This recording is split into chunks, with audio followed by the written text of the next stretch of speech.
देखिए, मैं आपको इसलिए रोक रहा हूं कि इस वक्त गृह मंत्री अमित शाह एक इंटरव्यू दे रहे हैं। आइए सीधे चलते हैं इस इंटरव्यू पर। हर्ष के कारण, उनकी क्षमता के कारण, उनकी संवेदनशीलता के कारण और एजेंडा को नीचे तक पहुंचाने के इनके स्वभाव के कारण हुआ है। पर ये सिर्फ नैरेटिव की बात नहीं है।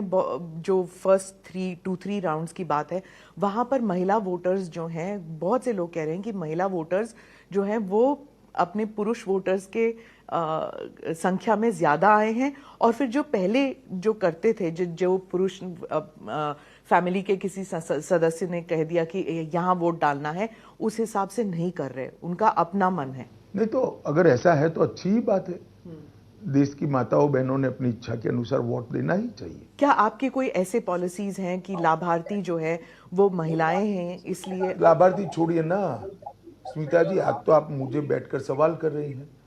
कल हो सकता है आप संसद में बैठकर सरकार को सवाल पूछे या विपक्ष को सवाल पूछे, क्योंकि 33% रिजर्वेशन इतने सालों से और किसी ने नहीं किया।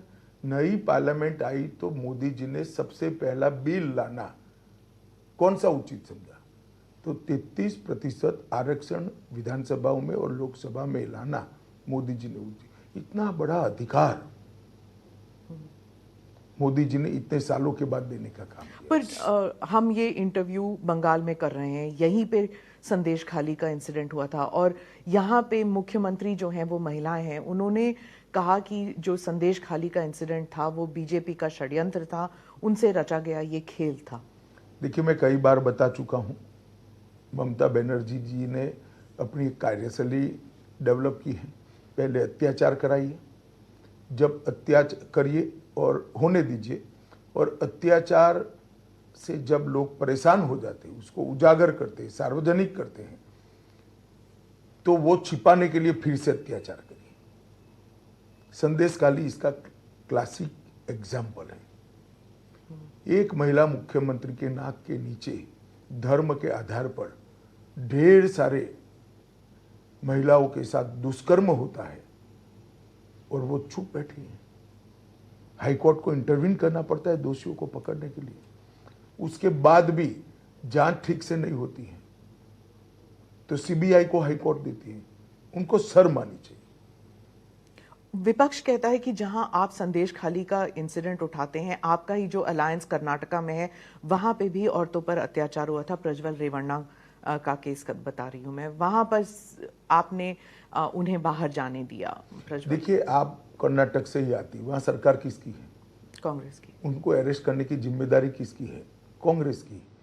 मेरा बहुत स्पष्ट मत है कि कांग्रेस के डेप्यूटी सीएम वोकलिगा जाति से आते हैं, डीके शिव कुमार। उन्होंने वोकलिगा वोट बैंक बेल्ट का वोटिंग होने तक इनको हाथ नहीं लगाया और अपनी वोकलिगा वोट बैंक को प्रोटेक्ट करने के लिए उनको जाने दिया है।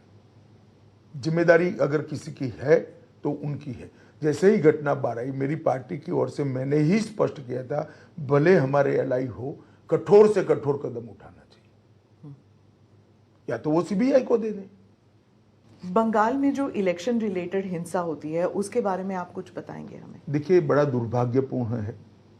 एक जमाने में यूपी बिहार में रैगिंग होती थी, चुनाव आयोग प्रिवेल कर गया, रैगिंग समाप्त हो गई।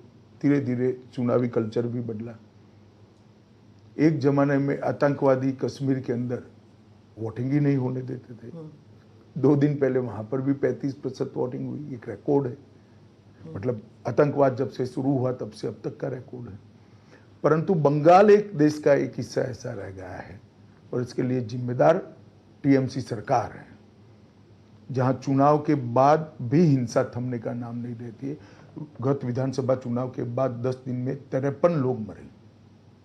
चुनाव की बाद चुनावी हिंसा छोड़ दीजिए, पर यहां हाईकोर्ट ने ऑर्डर करना पड़ेगा। आप व्हाट्सएप पे पर्चा डाल रहे हो, जब पार्टी की एक्सपांशन की एक्सरसाइज चलती है, नीचे कोई दूसरी पार्टी के कार्यकर्ता बनते हैं तो उनको लटका दिया जाता है। कोई टीएमसी छोड़कर यहां आएगा तो उसको फांसी चढ़ा देते हैं और कहते हैं आत्महत्या कर दी। मैंने ऐसा दृश्य कहीं नहीं देखा। एक जमाने में केरल में भी हिंसा होती थी, परंतु केरल की हिंसा मारपीट वाली होती थी। तो गरीब लोगों को आप फांसी पे लटका दोगे, जिंदा जला दोगे। कई सारी ऐसी घटनाएं हैं। मैं तो आपकी चैनल से दरख्वास्त करूंगा कि ऐसे दृश्य ढूंढ लीजिए फांसी चढ़ने वाले और जिंदा